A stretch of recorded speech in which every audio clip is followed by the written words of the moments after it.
we're going to use another program that we got. It's called Minicam, and it's really designed for that purposes, where you are kind of doing a screenshot, showing people how to do things, and like it follows the camera, it follows the cursor around. So we will have that ready for Monday. And as I mentioned earlier, don't forget Monday we'll be starting at 1 o'clock in the afternoon, 1 to 2. So that should be the permanent time from this point on. We started at 10 in the morning just because at the time that made sense and so forth. But going forward, probably 1 is my guess will be what we'll be using from this point on. All right, we're now going to jump over to questions. Looking at our schedule here, kind of some of the housekeeping things. We talked about attendance, Google Meet View. Some of the questions received this week. When we push out a video, this is from Leilani, when we push out a video for our students using Google Meet, is it possible to see if they've actually viewed it? And the short answer is no. If they are obviously live with you, that you know that they're watching it and so forth. But if you just push a video out, you have no real way to know if that account actually saw it or not.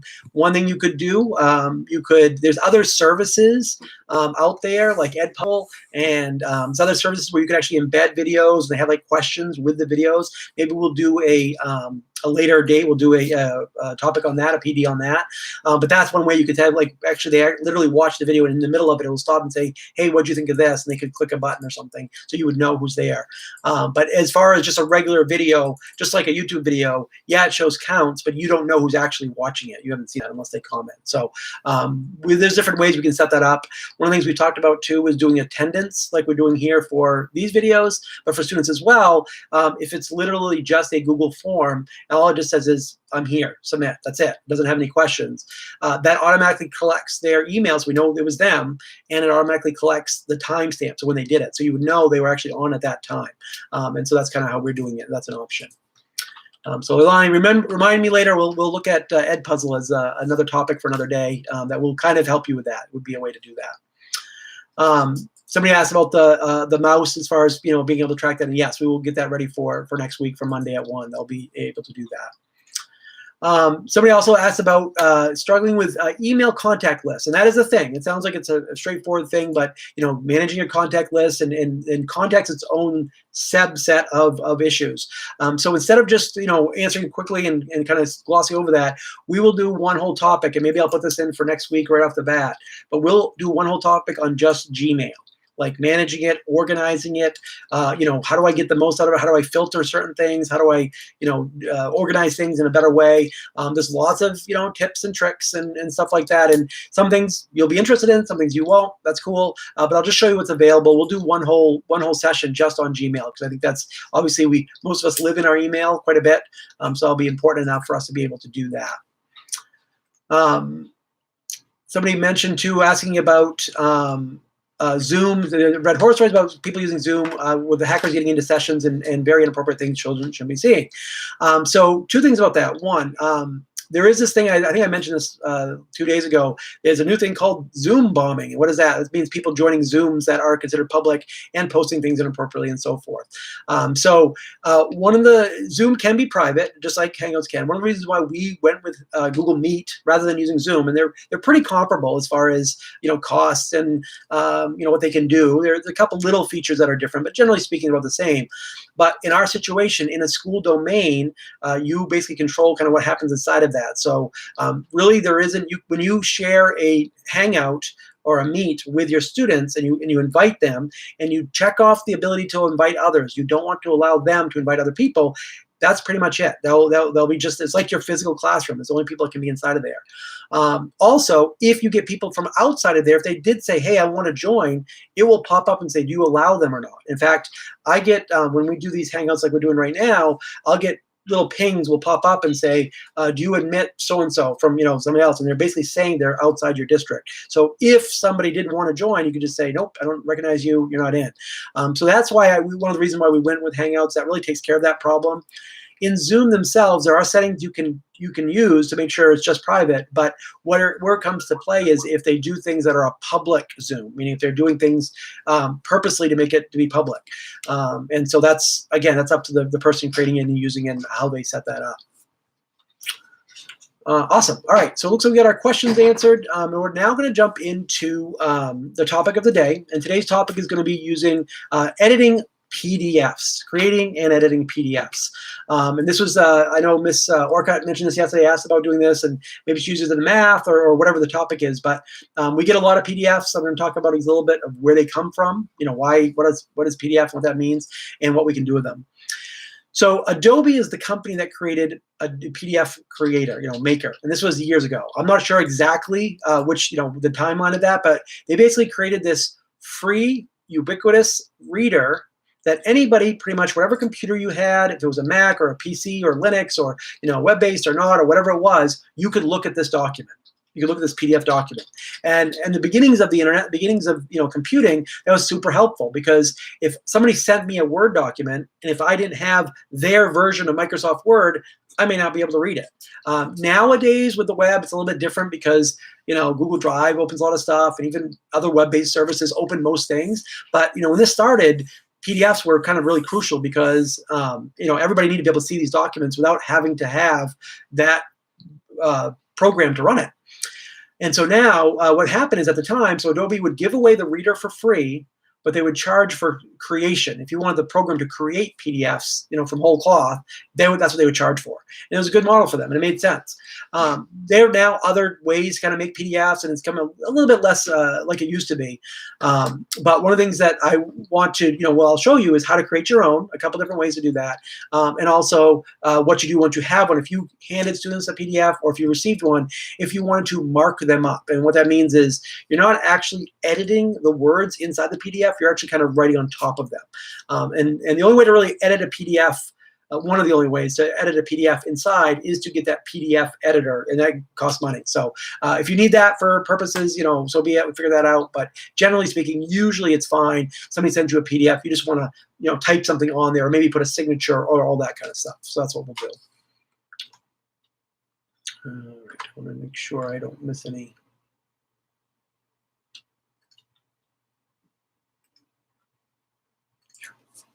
Okay, so I'm going to do another screen share here.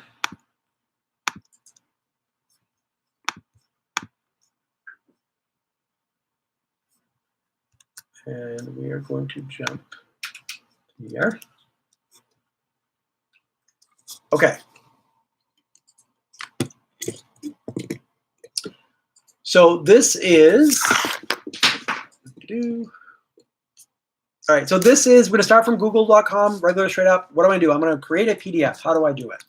Step number one, I'm going to go up to the upper right here to the waffle, that little grid there. Click on that. I'm going to go down to my Google Drive. Start on Drive.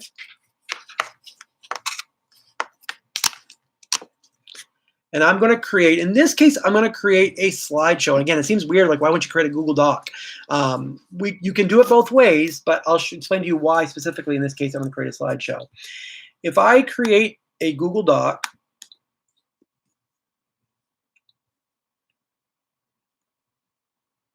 here it is, and I can start working on this. I can start typing things in, and I can keep going down. It loads. There we go. I can keep going on. And a Google Doc will basically go on forever. It will scroll on forever. And it's really designed to be kind of like a web page editor. And you're like, well, what do you mean a web page? I'm just doing a document here. Well, if I click share, and I do have to save it here. If I click share, I'm going to click advanced and change it from private, change that to public on the web. Click save. So with 3 clicks, it is now a web page. Anybody can look at this. Like I could link this, I could send somebody this link. They can look at it. They can't edit it, but they can look at it. They could be on a phone. They could be on a tablet. They could be on anything. And so it really doesn't matter. And so it's kind of, as much as it is a document creator, it is a web page creator. And the rationale behind that, if you are, let's see what's going on here. If you are, Google, you want them to be able to read that document, that information in any way they have. You don't know what device they have. They might have a phone, they might have a tablet, they might have a who knows what. So that's why that's so important. So the problem with this is, that's cool. The problem with this is let me just refresh that so we don't wait for that. With if you wanted to give this as a PDF, you probably want to have it the size and shape of a regular piece of paper. Because again, even if they're not going to print it out, you might have a form that's documented. You don't want to kind of scroll on forever. So Google Docs is harder to do that, to make sure you're having it on the right size. You can do it, but there's an easier way to do that. So I'm going to just close out of this Google Doc, and I'm going to create new and a Google slide. And as I mentioned, like say, well, why use Google Slides? I'll show you why in a second. The other thing, and this is just kind of a pro tip, if you ever want to do a new slide, just really quickly, or a doc or a spreadsheet, if I type in slides.new or docs.new or sheets.new, if I hit enter, it will automatically create me a new Google slide, just like that. So just a little shortcut. You don't have to do it. You don't have to go that other way. So slides.new, here it is.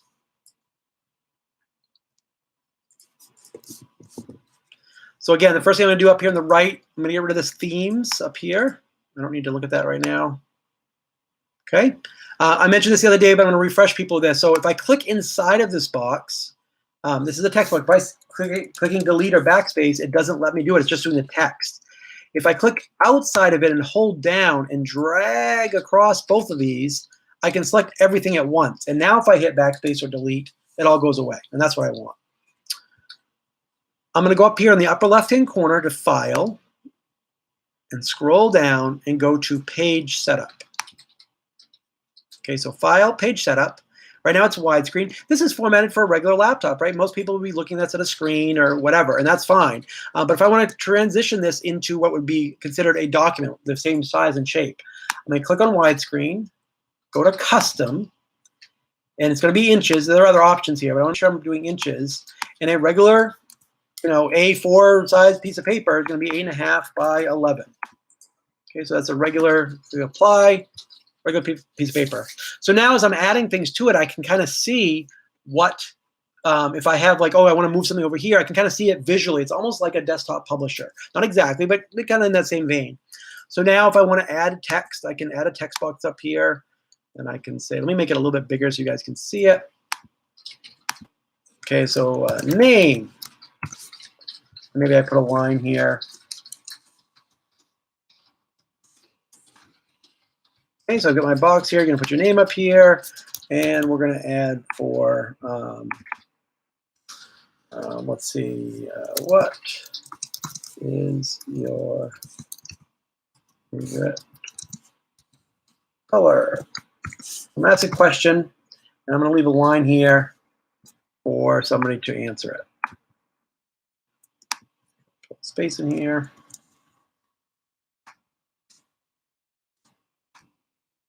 All right, cool. So I've got my PDF. Again, I can add pictures here. We did this the other day. I think we did this on Friday. I'm not sure, but if you go back in the archives, one of the days we did it all on site on slides on how to add images and that kind of stuff. So if you want to revisit that for sure, I can add photos, images, all that kind of stuff. When I'm done, I'm happy with this, and this looks good. And I can do multiple pages as well if I want, but I'm happy with this. This looks like what I want. I'm going to click File, Download, and choose PDF. So this is going to change it to a PDF version that I'll be able to do something with. Okay, click PDF. Okay, so here it is. I'm just going to drag, in my case, I'm just going to drag it to the desktop so I can find it really easily. It's called Untitled Presentation. I probably should have called it something else. Let's call it PDF. Why not? Actually, because that'll be extension. So let's call it our test PDF. Okay. So now we've gave it to a desktop so I can find it. If you download it on a Chromebook, it's going to go into your files folder. So it'll go into your downloads folder, which you can still get to it right from there. Now, somebody else will mention, are there other ways to edit a PDF and do it? Yes, absolutely. There's many different ways. I can take a Google Sheet and save it as a PDF. I can take a Google Doc. I can take other documents. But this is just a really quick and simple and graphic way that you can kind of edit them and move them around. And even if I wanted to take an image of something, if I took a photo of something and dragged it up into here and saved it as a PDF, I now have that as a PDF, even though it's an image of a worksheet, say. So that's good. I've got my PDF now. I'm going to go back to here, back to my Google Drive. I can new and file upload, and I can store that PDF in here. I can upload it right directly into my Google Drive, and it's stored there. Now, Drive has a PDF viewer built into it. So if I just double click on it, I can pull it up. I might be able to annotate it and so forth, so it's built right in. But I want to show you some of the tools that are a little bit more robust, so the things that are a little bit more, you can do more with it. So we mentioned yesterday, if I go to my drive, Google Drive here, click New, and go down to More, and I can scroll all the way down here to connect more apps. There are other applications or other apps that can connect that will be useful. In this case, we're looking for PDF editors. So I'm going to show you two different ones. The one is, like, for right now, I'll explain to you why I'm showing you two instead of just kind of picking one. But one is called DocHub, right here. So DOCHUB, DocHub. And then the other one we're going to do is Cami, K-A-M-I. Let me show you both. So DocHub, install, click continue. So they both do very similar things. They just do it a little bit. It's like, you know, Coke or Pepsi. Like, you might prefer one or the other ones for different reasons. And so if you like one and you don't like the other one, you can look at both of them. I don't have a hardcore preference on either one of them. I use one for one and one for the other one depending on what I'm doing. Yeah, click OK. Okay, so now when I've clicked install, now it is available. So if I double click on a PDF, it will open up DocHub. So I'm going to go upload that PDF right now. I'm going to click New, File Upload, find my test PDF. There it is. Open it. It's going to upload it into my Google Drive. And I can click on it. Now notice how it opened up directly into DocHub. And first time I have to click OK. But the reason why that's useful is, I mean, yes, you can open up as a viewer, but if you want to have it automatically install, so it'll just open up when you open these to be able to edit them, that's super helpful. So here is this as a PDF. This app could be pushed to students. So for example, if you want students to be able to look at a PDF that you've created, they can't change the text in it. I can't text anything, I can't delete anything, but I can make a copy and I can look at it and I can add things to it. So for example, I can click right here on this A and I find a text tool, so I can put this box here and I can say, okay, what's my name? And I'm going to say, I can move it around a little bit, and my name, Fern Kelly. Cool. What is my favorite color? I'm going to click down here. My favorite color is blue. And so I'm going to move that here. Now, if I want to change like the font size, that kind of stuff, right now I'm doing 12, so I can make that bigger if I need to. I can change the color. Let's say I want my blue font to actually be blue. That sounds cool. Same thing up here. You can move these around as needed. I'll make that one bigger as well. Cool. I'll even make it italicized because we're doing a name here. If you want to get really fancy, you can do a signature. Okay, so I have done a signature before, so I can grab that signature. And this is the document I use if I'm going to sign a PDF that somebody sent me that I need to have signed, like maybe a legal document or something like that. I will use DocHub for that purpose because I like their signature creator right here. If you don't have a picture, I just took a picture of my signature. If you don't have a signature there, I can click on sign. I can create my signature right here. Click create. I could, look here, use your phone as a finger signature pad. So I could use my phone, write out my signature, and text it this link or send it to this code, and it would send it, I would upload it. I could also draw it here, but it's really tricky to draw it with a touchpad or a mouse or whatever. So that's kind of weird as well. If you have one of our touchpad or our touch screen Chromebooks, maybe that's a way to do it. One thing that we found with our students this year, I had them, my sixth graders, I had them writing their name. We did it in Tinkercad, so they were actually going to make 3D versions, 3D rendered versions of their name. And very few students know how to sign their name. So that might be something that we want to, maybe they can practice during this time, is having them sign their name. Of course, I can upload a picture as well. I can choose a file and so forth, or I could just type it in if I want to do it that way. And these are fonts to use it as that if I wanted to. So there's my signature. Cool. That's great. Other options here, as I mentioned, I have a text. You can draw freehand. So if I had some questions and I wanted to draw, let me make that red so we can really see it there. We'll make it a little bit bigger. So if I wanted to circle something, hey, look at this. This is important. My son did a multiple choice yesterday as a PDF, and so he used that to kind of circle the right answers he wanted. That was a super easy way to do that. I can also erase pieces. So if I want to erase this thing I didn't want anymore, I can delete that. Whoops. Well, let's see here. Trash it. Let's try that again. Boom. So I could erase these afterward if I don't want them anymore. Comment selection tool. So you might have a comment here. Who is this? And this will just be a little marker here. So if somebody else, if you share this PDF with somebody else as a comment, they can click on that and this would pop up. And finally here, well, there is checkboxes as well. So Queso was happy to put, I think he put checks, if I remember right here, on his multiple choice. He put little checks to say which one he wanted. You can also insert images right here. So if I want to upload a logo, here's our district logo. I can throw that in here as well. And again, I can move that around. So I created the PDF. I threw it into Docs Hub, and now I'm going through the editing. And now I want to share with somebody. I'm done. I look at it. This is great. Up here on the right, share or send. So I click on that guy there, and I could email it to somebody. I could put in as an email, and I could send as attachment. So if you wanted to send this to somebody, they could see it just like another PDF, but they couldn't actually edit what you've done to it. That's an option. I could also send somebody a sign request. So again, if this was a legal document, say, or something you wanted their signature on it, you can click on that, put them in, and they would get that. You have choices. Are they a signer? Are they a viewer? Can they only look at this thing, or can they contribute to it? So kind of like a shared Google Doc. It's a little bit different, but it's kind of similar idea, or as the admin. So this all works really great to kind of hand things in. Students could work on something and they could send it to you and just email it to you. Here's a document and go that way. The thing about, so the Docs Hub free and pro version, the free gives you like limited features in the sense that you only have a couple different signatures you can choose from. Again, that seems like weird, but for example, I have one of my 5 signatures. The pro version, if you did want to pay for it, it's $5 a month. And that's what I had done that in my personal account just because I use it. I was using it often enough. If you don't want to, we are looking into free versions that would be district-wide. Some services, I don't know Docs Hub has done this yet, but some services are allowing them to basically be implemented district-wide for free right now. So that will bring us to our next tool, which is called Cami, K-A-M-I. This works very similar to Docs Hub. As far as the same idea, you can have a document, you can edit it, you can write on it, same idea.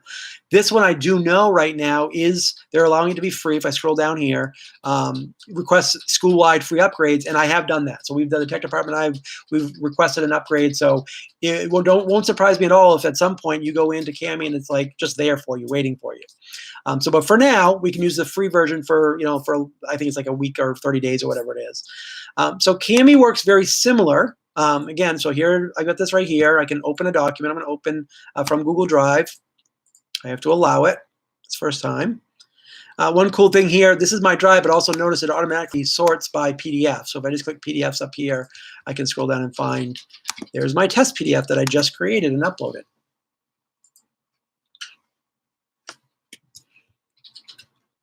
Cool, here it is.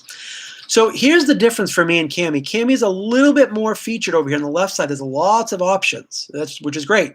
So that means it's a little bit more complicated. And again, it's really personal preference. Either one, both of them work, in my opinion, very similarly.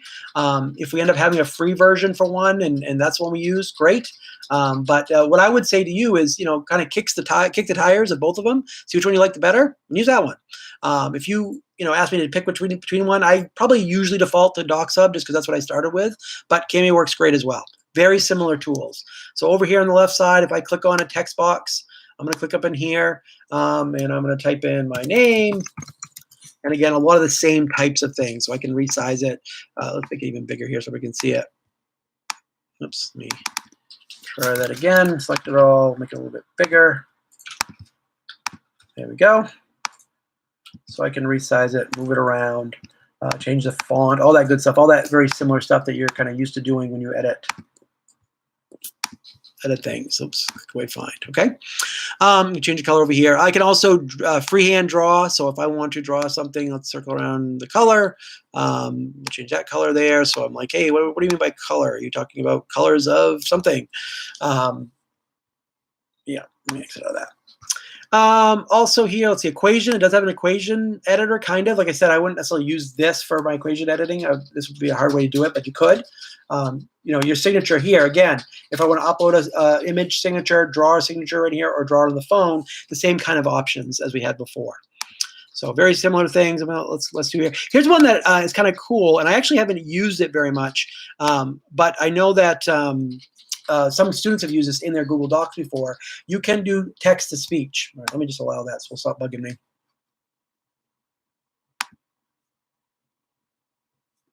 So this is allowing, well, somebody asked the other day, well, what am I allowing to?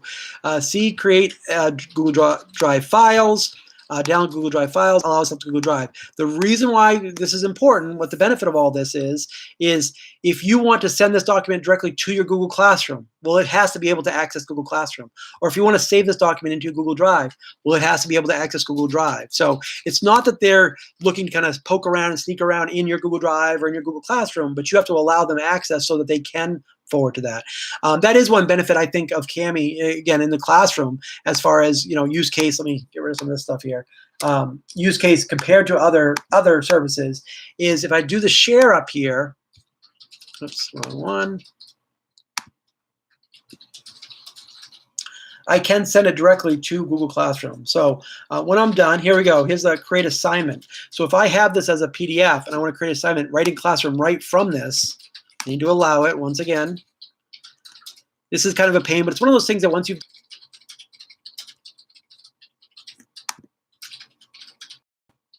see if it, there we go, allow. All right, so if I want to assign this as an assignment right directly from Cami, I can come right here. So who's this for? This is for my, I think I had a home learning one. Oh, actually, I'm in. Okay, I'll do this as these are my assignment ones. So which students? If I want individual students, I'll assign this to Jeff. Is it published or a draft? Yes, we'll say published.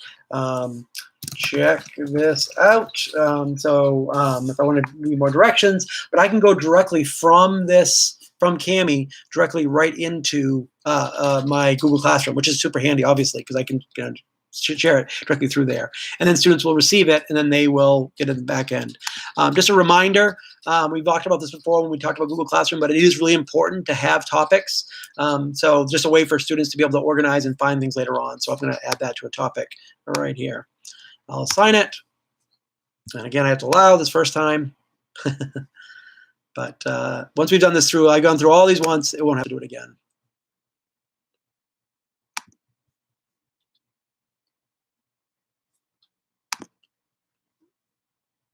Boom, and off it goes. So Jeff should be receiving an assignment asking him to check this out, and he'll have no idea what it's for, unless he's on the call today. I'm not sure, but be very curious. So as I mentioned, in RSU 19, we are currently applying, or what are we going to call it, requesting free access to Cami. Here I can open in Classroom. And once that comes through, and once we receive that, we will just push that out for everybody. So if you go to your PDF and double click on it, it will just pop up. So here's the assignment right here. There's the PDF and so forth. Right in Classroom. All right, so I'm going to jump back here. Stop screen sharing. All right, awesome. Let's do some questions from the audience here as we've gone through. Somebody asked about, let's see here, the Annotate tool. And yes, you absolutely can use the Annotate tool. It depends on what you're using. So if you're using a Chromebook, there are Annotate tools there, but again, depending on the ease of use. I find I set it up so that when I double click on a PDF, it automatically opens up in one of these two apps, in Cami or in DocsHub. I can edit it from there, hit send and save or whatever, and I'm done. So I just find it's already linked. It's easy to open it up. You're good to go, and it's also universal. So if you do jump from, let's say you're on a Mac or a PC or a Chromebook or whatever device you're using, doesn't matter. You're in Chrome. It's ready to go. There it is. So it kind of is helpful that way. Now let's see other questions that come up here. Just make sure I don't miss anybody.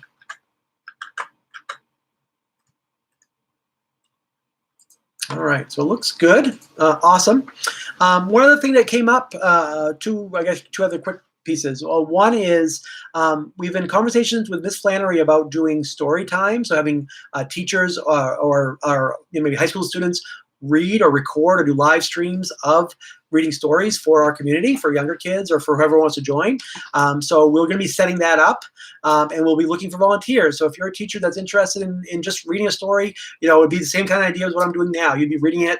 You might have a live audience of some kids watching, or you might have it recorded, for later. But we'll be looking for volunteers going forward. We have a handful already, but if that's something that you're interested or willing to do, that'd be a great way to record a story, and we will publish them. We'll put them in a certain place that everybody can access them and watch them as they need. We're really hoping to be able to get to the point where we schedule it for story time, where parents would know that at a certain time each day, or maybe 2-3 times a week or whatever, that they're available, that people can watch. One question: can you recommend a PDF editor which I would change a math problem, for example? So if you want to edit existing PDFs, really the way to go is Adobe PDF Editor, just because that's where they were created. I mean, there are other programs out there that will do it, but I mean, you might save a little bit of money, but really that's the way to go. And what I would say, Sue, if you're interested in doing that, email tech. I know that they have some accounts. I know they have one for the central office they've used to do that. I'm not sure exactly the process there, but we could probably figure something out, because it is useful if you really do have to edit a actual PDF rather than writing on top of it. Just so you know how this is work from the tech end, what really happening, it seems kind of weird, but they're actually taking that document, that PDF document, and they're rasterizing is what's called, and they're turning it into, in effect, an image, which it's not exactly an image, but it's like that, where it's not editable. That's kind of how it works that way.